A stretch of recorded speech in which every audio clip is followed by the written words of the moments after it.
매주 월요일을 빛내주시는 분이죠. 김종대 편집장 모셨습니다. 어서 오십시오. 안녕하세요. 네, 오늘 지각하셨어요.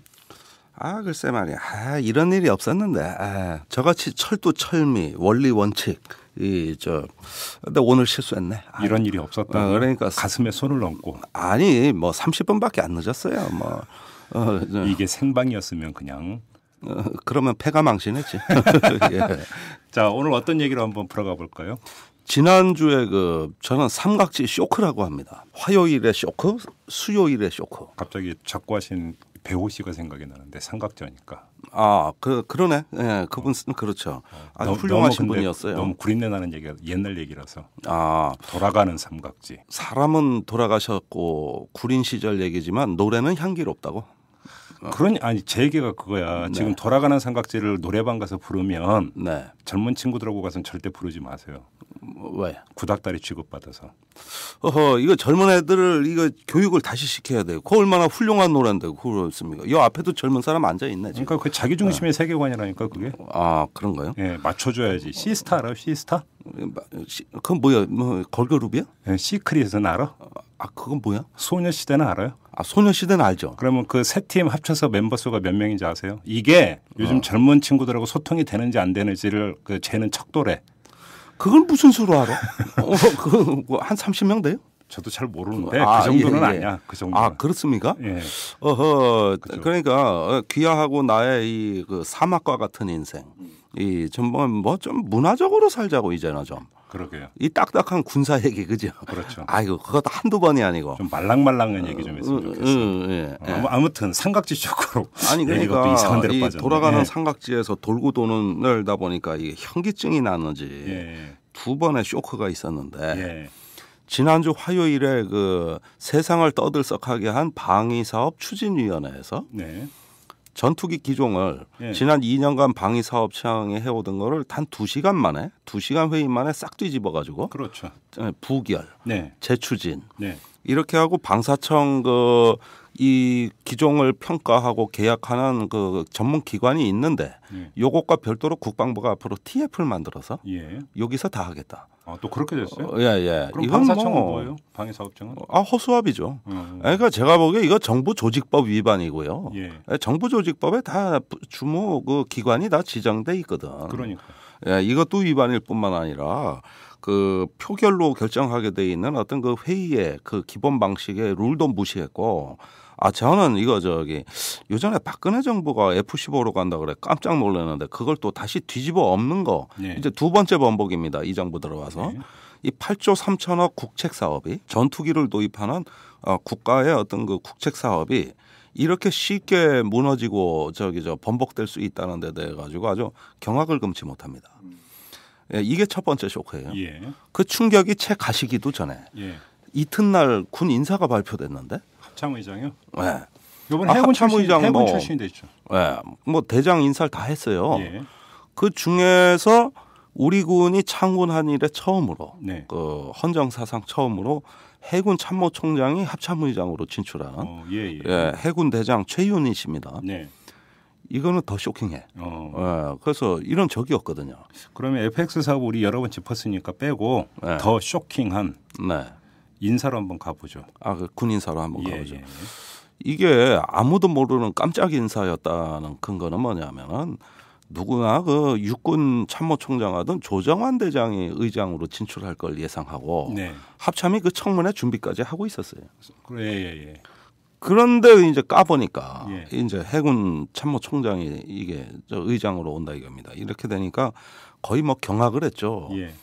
물론 어떤 여당 야당이 할 거 없이 다 환영 성명을 발표하고 이런 어떤 충격을 신선하게 받아들였어요. 그 이유는 그동안에 육군이 항상 거의 독식하다시피 했던 이런 합참의장 합창직위를 육군의 아성을 무너뜨린 다음에 해군한테 그 자리를 줬다.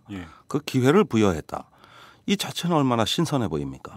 그래서 육군 패권주의를 제가 여러 차례 말씀드렸는데 이걸 완화시키는데 이번 인사가 참으로 신선했다. 이런 어떤 환영 성명들이 나오기 시작했어요. 그래서 지금은 다 칭찬받고 있어요. 이게. 그럼 아주 잘된 인사입니까? 그러니까 육군의 아성을 무너뜨렸다는 데서는 어떤 그 평가해줄 만한 점이 있는데 그런데 상징적인 존재인 합참의장은 해군 출신으로 안 치는데 합참의 모든 요직은 육군 출신이 계속 장악을 하고 있으면 뭐 그게 그거잖아요. 그러면 의장이 허수아비 되는 건데 과거에 육군이 안 맡은 사례가 딱 한 번 있습니다. 네. 그 공군이 이양호 그때 당시에 그 공군 대장이 합참의장으로 온 적이 있어요. 오랜만에 들어보는 이름이에요. 그렇죠. 그 유명한 린다김 사건. 러브레터. 그거 장관할 때도 썼다고 이 양반은 의장 할 때도 썼고. 의장 장관하면서 주로 이 장문 실력이 많이 늘으신 우리 이 친애하는 이 이양호 국방장관께서 또 제 고향 선배시기도 해요. 그분은 지금 뭐 하고 계세요, 진짜? 이런 일이 있었어요. 그 이제 린다김 사건이 일어난 때가 2000년도라고. 그쯤 됐어요. 김대중 정부 때 터진 거예요. 물론 그 전에 백두금 정찰기 사건은 98년에 터졌었어요. 그러면은 지금으로부터 약 한 15년 전 일입니다. 이 얘기가. 그런데 이 사건이 터지고 잠적을 하셨죠. 수도원으로 어디 가셨어요. 그런데 그 이양호 전 장관 손자가 있다고.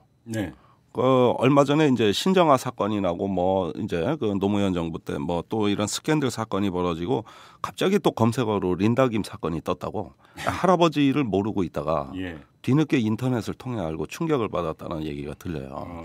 그만큼 그 가족사에서는 그 이후로는 거의 보여지지 않았던 이런 어떤 그 분들이기 때문에 어떤 큰 충격을 줬던 걸로 보여지고 지금도 그 상처가 이어지고 있는 것 같아요. 그런데 이분이 합참의장 오셨어요. 이제 그 김영삼 정부 때 일입니다. 그런데 그 합참에 와가지고 그 육군이 흔히 하는 말 중에 전투 지경선이라는 용어가 있다고. 이렇게 전방에 이렇게 거놓는 하나의 어떤 그 작전 범위를 표기하는 선인데 전투 지경선이 뭐야? 이렇게 얘기했다가 육군 장군들이 기절했다는 거 아니야. 그러니까 이게 이제 육군의 초급 장교로 부임하면은 처음 배우는 게 이런 용어들이거든요. 그러니까 육군은 너무 당연시하는 이 한반도 전장을 자기들이 평소에 묘사했던 용어를 이게 우리 합참의장이 그 용어를 모르는구나. 이래가지고 기절했다는 거예요. 그 뒤로 합참의장 대접을 못 받았대요. 모르니까 일자 무식이니까. 그래서 대신 이분은 합참의장 하면서 좀 다른 어떤 그 일을 했습니다. 뭐 군 정보를 현대화한다든가 뭐 이렇게 어떤 한국군의 합동 작전을 위한 어떤 정보 전략, 이 정보 현대화 사업을 한다든가 업적이 또 많아요. 그런데 육군은 지들 코드에 안 맞는다. 자기들 말귀 못 알아듣는다. 이러면서 이제 그 이양호 장관을 흔들어 댔고 뒤에 국방장관으로 갔을 때는 그 역시 육군 출신 권영해 안기부장과 합참의장을 하는 또 육군 출신 김동진 의장이 양쪽에서 그 이양호 장관을 흔들어대기 시작했죠. 그래서 터진 게 린다김 사건이에요. 그 사건이 그냥 터지려고 터진 게 아니고 이양호 장관을 때려잡기 위한 일종의 어떤 컨텐츠가 바로 린다김 스캔들이었습니다. 이걸로 해가지고 이양호 장관을 제거했죠. 물론 다른 뇌물 사건도 하나 끄집어들였지만 제일 큰 건 린다김 사건이 제일 컸던 것 같아요. 그래서 그 린다가 가만히 생각해보니 이양호 장관을 죽이려고 이걸 끌어들이는구나. 이래가지고 이 여자도 참 대단한 게 권영의 안기부장이 파리 에어쇼 온다는 걸 알았어요. 그래서 파리 에어쇼장에 가서 기다리고 있다가 권영혜가 오는 걸 잡아서 그 앞에 가서 막말을 해대면서 당신이 이양호를 죽였지 하면서 대드니까 대소동이 벌어졌어요. 그 경호원들이 제지할 틈도 없었거든. 그래 아주 그 시절엔 참 아주 터프했죠. 권영의 당시 안계부장은 어떻게 대응했답니까? 때리려 그러더래요. 손을 들어서 막말을 해대니까. 그걸 뭐 경호원이 제지하고 린다가 해서 아스팔트 그 활주로 위에서 벌어진 사건입니다. 이건 언론에 안 나갔더라고. 그러니까 그 이양호 장관을 흔드는 육군 세력과 거기에 이제 결부된 민간 로비스트와 이런 것들이 어우러지면서 어떤 작가의 상상력도 참 따라가기 어려운 극적인 그 스토리를 만들어냈거든요. 근데 이양호 케이스에 준해서 본다면 해군 출신의 최윤희 합참의장이라고 해서 합참의장의 재직 기간이 순탄할 것 같지는 않다라는 전망이 여기서 성립이 되는 거 아닙니까? 제가 그걸 지금 예방주사를 놓으려고 이 방송을 하는 거예요. 예. 이제 딱 의장 되고 한 달 안에 흔들린다고. 그래요. 네. 그러면 합참의장은 합참 요직에 대한 인사권을 갖고 있습니까? 없습니까? 인사권 없습니다. 없습니까? 예. 그러니까 예를 들어서 그러면 그 합참의 주요 보직들을 육해공 고르게 편제를 하면 될 것 같은데 그게 안 되는 거군요, 원천적으로. 아, 그게 뭐냐면 이 합참의 조직이라든가 네. 이 직위를 관리하는 거는 합참의장이 맞는데 예. 거기에 누구를 보직시킬 것이냐 이 장교 인사권을 갖고 총장이 파견을 시켜줘야. 그래서 그 사람들의 진급 예. 보직은 참모총장 또 권한이라고. 아니 제 얘기는 그러니까 그러니까 그 해군이 지금 처로 돼 있나요? 국으로 돼 있나요? 해군요? 아니 참 해군이라 합참이요. 아니 합참은 그 하나의 어떤 기관이죠. 아니 그러니까 예. 그 합참의장 밑에. 합참의장 밑에 본부장. 본부장이죠. 예, 그러니까 아니 본부장 같은 경우 그러면 이 A 본부장은 육군이 맡고 B 본부장은 해군이 맡고 이런 게 돼 있습니까? 안 돼 있습니까? 아 그것은 어디 법 규정에 나와 있는 게 아니고 네. 하나의 어떤 그동안의 그 하나의 관행으로. 이제 주로 정보와 작전은 육군한테 맡기고 예. 뭐 인사군수는 가끔 해공군이 하고 네. 합참 차장은 공군이 하고 예. 예, 이렇게 해가지고 2대 1대 1이라는 그 비율을 맞추게 돼 있습니다. 그러니까 전체 합쳐서 묵계가 되어 있습니까? 그렇게? 아니 2대 1대 1은 여러 번 이제 합의된 거고 이거는 합참이 지켜온 룰이에요. 네. 그런데 그 별로 그 영향가 없는데 인사군수본부 이런 데는 조금 정보작전하고 떨어져 있잖아요. 네. 이런 데 주로 해공군 주고 정보작전 전력 이런 것들 네. 이런 것들은 주로 육군이 먹은. 그러니까 같은 2대 1대 1이라도 중요한 자리를 육군이 먹어왔다. 그러면 그 룰 내지 묵계를 깰 수는 없는 겁니까? 합참의장이? 아니 의지만 있다면 깰 수 있겠는데 네. 그런데 그만한 파워와 권위와 용기가 있을까? 오랫동안 문제겠죠. 유지돼 왔는데. 그렇죠. 그게 문제겠죠. 난 불가능하다고 봐요. 그게 그 깨지지 않으면 결국은 밑에서 흔들어댈 것이다. 그리고 좌우에서 흔들어댈 것이다. 이런 네. 이야기가 되는 겁니까? 그렇습니다. 그런데 육군의 패권주의가 그 정도로까지 심각합니까? 그 육군이라는 어떤 조직을 보면은 우리가 그 유니폼을 입은 모든 조직이 그렇습니다만은 그 한반도의 어떤 전구작전 전쟁은 육군이 중심군으로서 이걸 전부 컨트롤하고 매니지먼트 할 수 있는 데는 육군밖에 없다. 네. 이런 사상이 확고하고 해군과 공군은 그럼 뭐 하는 데냐? 지원군, 예. 기타군, 공부 못하는 애들. 그리고 실제로 해공군이 문서 보고서 작성에 서툴러요. 아, 그래요? 네, 이 정책지기를 거쳐본 사람들이 많지 않기 때문에 이 자기가 그 주장하고자 하는 말을 신속하게 어떤 문서로 짜임새 있게 써서 네. 상급자한테 브리핑하는 능력이 떨어진다고. 이건 객관적 현실이에요. 해공군이 자기네군을 교육을 그렇게 제대로 시키질 못했어요. 자꾸. 듣는 해공군 상당히 기분 나쁠 아니 수도 인정합니다. 예, 아니 인정 안 하셔도 이거는 객관적 불편한 진실로 받아들이셔야 돼요. 왜 해공군이 여태까지 중심이 될 수 없었는가 하는 문제는 이런 어떤 구조적 문제도 있지만 해공군 자체 문제가 있어요. 예. 그리고 똑똑한 어떤 장교들은 해공군 총장이 자기가 데리고 있으려 그러지 이렇게 외부에 교육을 보내가지고 합동 인재로 양성을 하고 기관에도 좀 파견을 시켜주고 이 짓을 안 했다고. 네. 그러니 합참에 와서 객관적인 실력이 밀리는 건 사실이었거든요. 근데 그나저나 지금 김종대 편집장의 진단에 따르면 누가 합참의장으로 오든 아주 그 기본적으로 축이 되는 조직에 있어서는 육군이 장악하고 있다면 합참의장의 그 해군 출신이 앉든 공군 출신이 앉든 그건 별로 중요한 문제가 아니네요. 그렇게 따지면. 아니 그게 어떤 육군 출신이 오면 자기와 같은 육군 소속 유니폼이 같다는 데서 오는 어떤 조직의 동질감. 네. 그러면서 해공군의 전문성은 무시하는 경향이 있었어요. 네. 합참. 그래서 우리가 서해 5번의 교전이 다 그 모양 그 꼴 된 게 네. 합참의 부적절한 어떤 그 무능한 지시 때문이었다고 그건 내 책에도 썼지만 그런데 이 육군도 합참 업무를 모르는 합참의장이 오면 육군 출신이 그러면 엉망되긴 마찬가지라고. 네. 대표적으로 천안함 사건 때 합참이 거의 그 공황 상태였습니다. 네. 예, 거의 뭐 하는 데인지 스스로를 몰랐어요. 합참 작전 라인 전체가. 바다에서 바리케이트 치려고 했다고 저번에 말씀하셨잖아요. 그렇죠. 네. 예, 그때 저 합참 의장이 합참 경험이 전무한 저기 육군에서 군사령관까지만 야전 작전으로만 돌아본 사람이 의장이 오는 바람에 우선은 그 합참이 뭐 하는 데인지 몰랐고 작전 라인 거의 다 그랬다. 네. 이게 천연함 사건 이후 한두 달 동안 합참이 공황 상태에 빠진 원인이 됩니다. 네. 하물며 육군도 합참을 모르는 사람이 오면 이 지경이 되는데 그 단지 육군의 선후배라는 그 관계로 겨우겨우 유지했던 게 합참인데 네. 하물며 해군. 그런데 이 해군도 합참의 어떤 그 조직 운영 원리와 그 합참이 요구하는 전문성을 잘 아는 해군들이 있어요. 이런 사람이 오면은 저는 극복이 가능하다고 봐요. 자, 그러면 여기서 이렇게 들어갑시다. 해군 출신이라고 하는 것에 떠나서 최윤희 신임 의장은 어떤 사람입니까? 우선 국방부와 합참의 근무 경력이었기 때문에 이쪽 업무에 대해서 심하게 얘기하자면 일자 무식입니다. 네. 그런데 그걸로 끝이면은 내 말을 안 합니다. 예. 저기 해군 내에서도 함대 사령관이나 작전 사령관 같은 주요 작전 지휘관을 해본 적이 없습니다. 예? 그래요? 네. 함대 사령관도 해본 적이 없어요? 없어요. 그럼 해군하면서 뭐 작전 사령관도 안 했어요. 그럼 주로 보직이 뭐였어요? 주로 교육기관, 후방 부대, 지휘관, 그래요? 또 어디 훈련 통제단장. 예. 예. 내가 이분 이렇게 이력을 보다가 이제 우리 군에 대해 미래에 대해서 내 걱정을 하는 건 뭐냐면은 합참 업무고사하고 해군 작전은 아시냐 이거예요. 예. 네. 지금 그런데 이게 해군이라는 이유 하나만으로 네. 육군의 아성을 깬다는 이유 하나만으로 박근혜 정부가 감성적으로 이 문제를 결정했다는 여러 가지 징후들이 나오는데 예. 이거 지금 큰일 날 일입니다. 이거. 감성적 인사다. 네.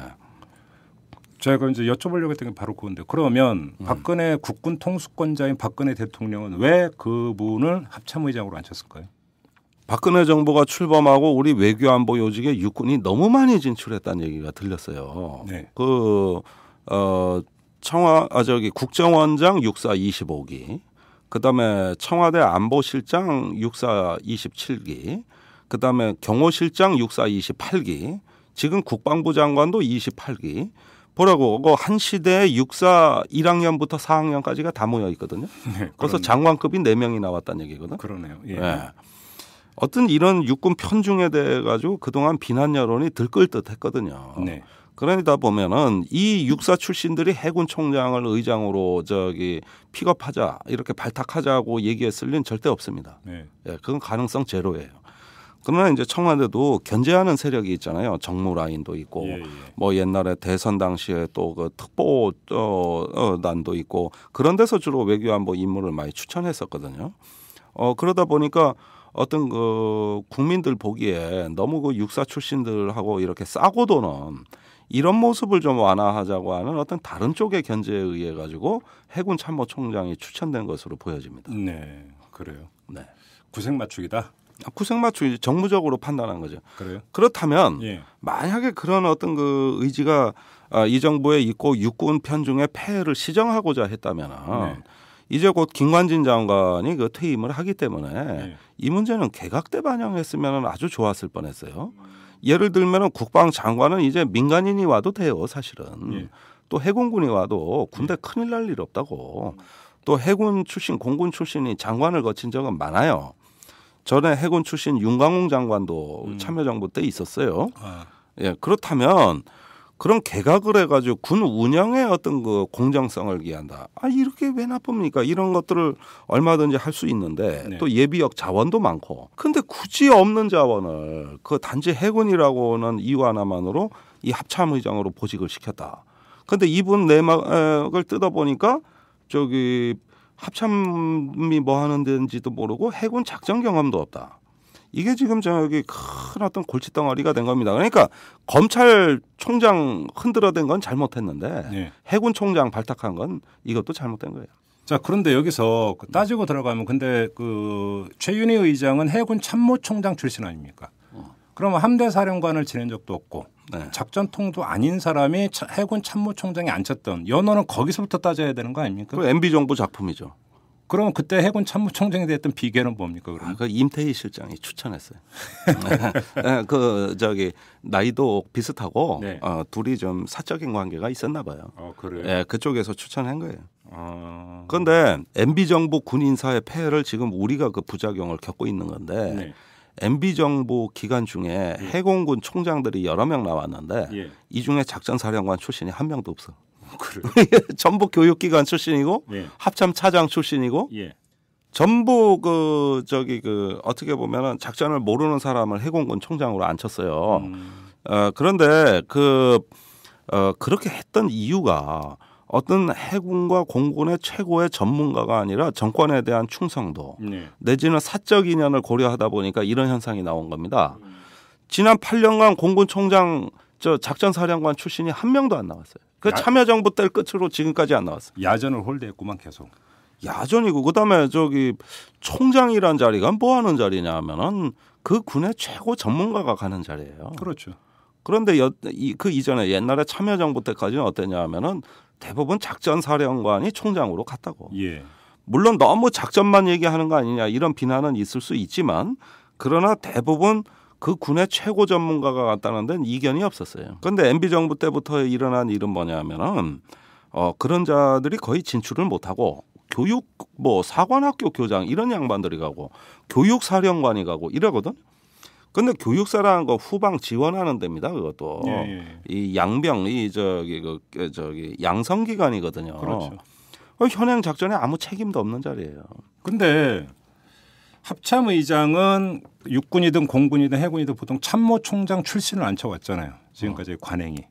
참모총장을 거치지도 않은 사람을 합참의장에 앉힌 적이 있습니까? 그건 거의 없습니다. 없죠. 자, 그렇다면 그 어떤 관행을 깨기가 힘들었다고 한다면 해군 출신이든 공군 출신이든 누구를 앉혀봤자 MB 정부 때 그런 사람들을 참모총장으로 앉혔다면 선택의 여지가 없는 거네요. 없는 거지. 그러니까 인재 양성의 정상적인 틀을 완전히 붕괴시킨 정권이 이명박 정권이에요.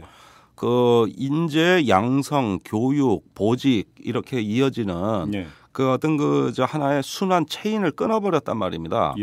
그러니까 이제까지 그 천안함 연평도 사건 때 군이 우왕좌왕하면서 뭘 해야 될지 모르고 쩔쩔매는 그 합참의 아주 끔찍한 난맥은 인사 문제에서 비롯됐어요. 비전문가를 앉히면 그렇게 되는 거예요. 이게 육해공군이 오는 게 중요한 게 아니라 전문가가 왔느냐. 그렇죠. 이런 건데 붕어빵에 붕어 없고 합참에 합동작전 전문가 없더라 이겁니다. 제가 보니까. 특히 천안함 연평대 때. 그거에 열받아서 내가 책 쓴 거 아니야. 그지? 또 제가 됐고. 그 얘기는 내가 솔직히 이 방송 나와가지고 너무나 뜨겁게 했어 사실. 그러니까 인사 받았어요, 안 받았어요? 아직 안 받았어요. 확실히 합시다 우리. 20%? 여기 방송에서 공언했어.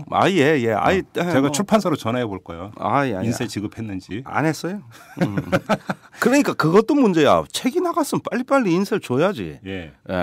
꼭 합참 같아. 잃어버려야지. 근데 무슨 얘기하다가 갑자기 가만히 있어.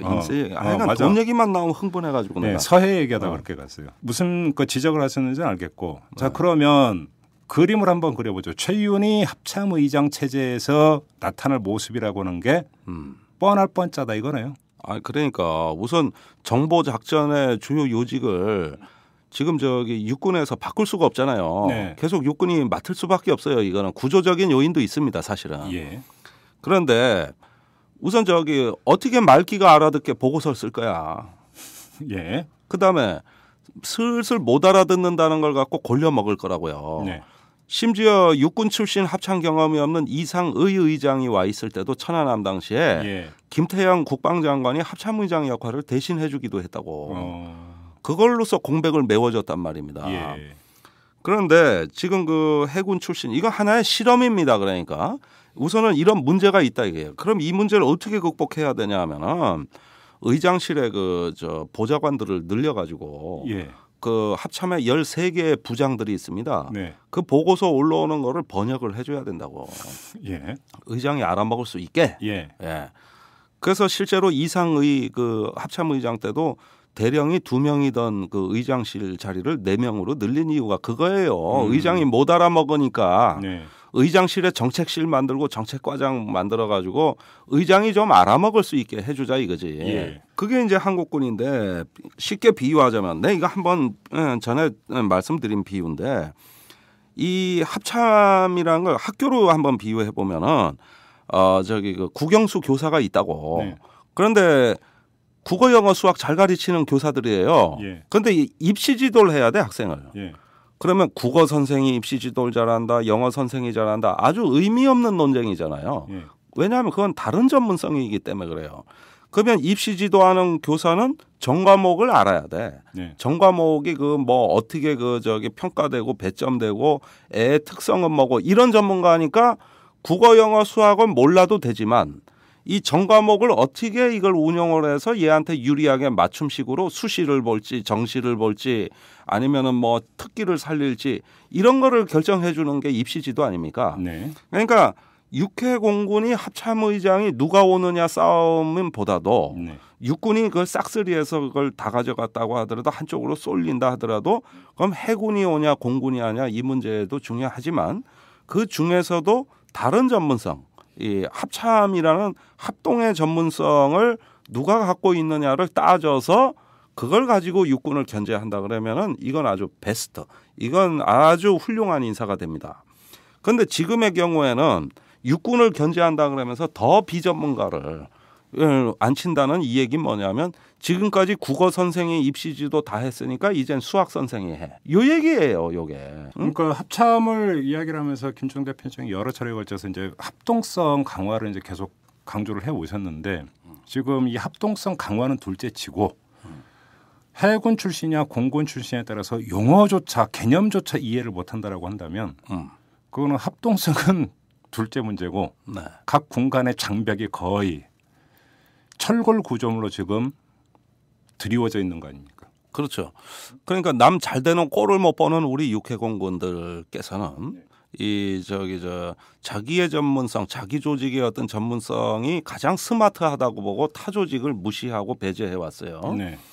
얼핏 보면은 북한하고 그 적과 싸우는데 우리 국군이 그 참 노고가 많은 것 같지만 자기 이외에 다른 조직하고 경쟁하는데 더 노고가 많으세요. 네. 그래서 루즈벨트 대통령 같은 경우는 2차 대전 때 그 저 육해공군이 그 저 2차 대전 이후에도 계속 그 주도권 다툼을 하고 이러는 걸 보고 육해공군이 서로 경쟁하는 걸 적과 싸우는 것처럼 열심히 이렇게 했으면은 2차 저기 저 전쟁이 더 빨리 끝났을 것 같다. 그러니까 너무 그런데 몰입한단 말입니다. 군조직이라는 게. 그래서 이 지금의 이 육해공군 구조에서 어떤 주도권 다툼 뭐 이런 것들은 아주 한국군의 심각한 병리 현상이자 폐해라고 할 수 있는데요. 이게 위기 때 다 불거졌다는 거예요. 서로 자기가 위기 상황을 통제하려고 경쟁을 하다가 이럴 때 비전문가 의장이 군서열 1번입니다. 이 자리가. 네. 여기서 잘못되면 큰일 납니다. 그 천안함 당시에 이상의 합참의장이 술 드시고 주무셨거든요. 그거 잘된 일이에요. 만약에 그 비전문가가 깨어 있다가 무슨 엉뚱한 지시라도 내렸으면 예. 어떻게 됐을 뻔했어요. 예. 네. 알겠습니다. 자, 이 문제는 이 정도로 하고 네. 우리가 그 못 짚었으니까 아주 짧게 네. FX 사업 일단 네. 무산이 됐어요. 어떻게 네. 전망하세요? 짧게 그거 한번 짚고 넘어가죠. 네, 박근혜 정부가 네. 기존에 해오던 정책을 두 번째 번복하면서 네. 기존의 방사청이 하던 걸 국방부 TF로 한다고 사업 구조를 이원화시켰습니다. 네.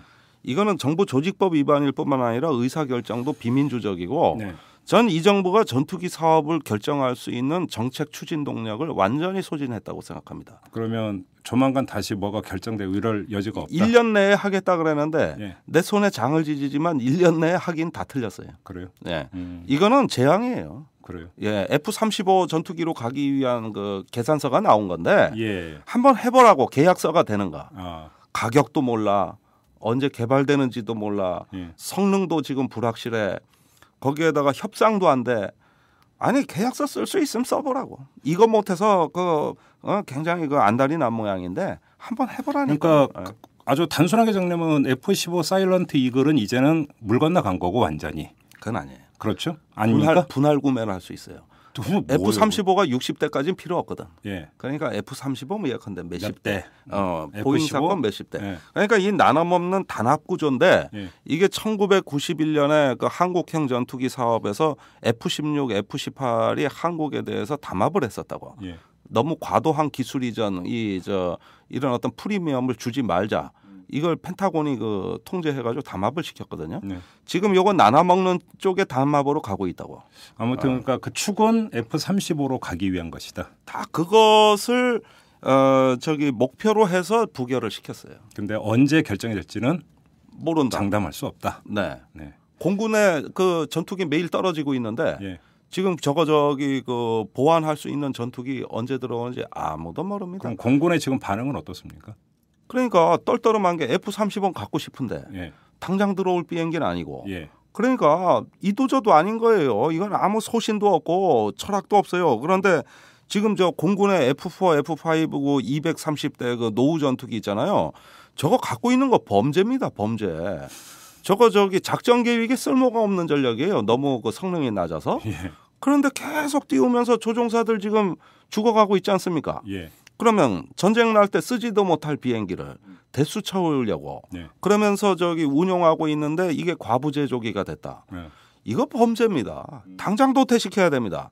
저거 있으면 있는 대로 북한군이 무서운 게 아니라 아군 항공기에 아군이 죽습니다. 네. 이걸 갖고 있다는 그거를 비행기가 늦어질 것 같다니까 2019년 이후까지도 수명을 연장하겠다는 얘기를 다른 사람도 아닌 공군이 네. 하고 있는데 이거 경범죄도 아니에요. 중범죄예요. 그러면 F-35는 기약이 없고 네. F-15라도 지금 빨리 들여와야 된다는 게 김종대 편장의 입장이십니까? 아니 그게 이제 막판에 공군 입장이었어요. 예. 근데 빨리 들어오는 게 목적이라면은 예. F-15나 유로파이터가 있고요. 예. 그다음에 최고 성능의 전투기를 하세월이라도 기다려서 갖겠다면 그건 F-35가 있거든요. 네. 근데 이 얘기를 왔다 갔다 정부가 다 한 거예요. 지금까지. 예. 그러니까 이 사업을 왜 하는지 목적이 불분명해요. 그런데 우리는 정부가 하는 거 보고 공군이 그렇게 급하다면 스텔스 전투기 아니라도 일단 빨리 들어올 수 있는 F-15나 유로파이터로 가자. 네. 이거였죠. 예. 예, 그것만 그러면 평가해서 입찰해서 결정하면 될 거 아닙니까? 네. 근데 그렇게 하겠다고 해놓고 이제는 또 아니래. 그러면 제가 F-15를 지지한다, 유로파이터를 지지한다 이 얘기가 아니라 기준만 명확하고 목적만 명확하다면 기존 결정하는 건 그렇게 어렵지가 않다. 예, 이건 진즉 끝냈어야 된다 이 얘기입니다. 알겠습니다. 자, 그렇게 정리를 하죠. 네. 네, 수고하셨습니다. 여러분은 지금 10만인 클럽 회원 김은서가 후원하는 김종배의 이털남을 듣고 계십니다. 정치에게도 영혼이 있다면 국민의 편에 서는 것을 두려워하지 않는 용기와 어떤 압력에도 흔들리지 않을 강인함, 생각이 다른 자를 감싸 안는 따뜻함을 가졌을 것입니다.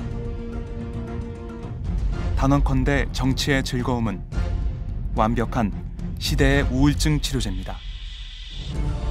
오연우가 묻고 박원순이 답하다. 정치의 즐거움. 오마이북.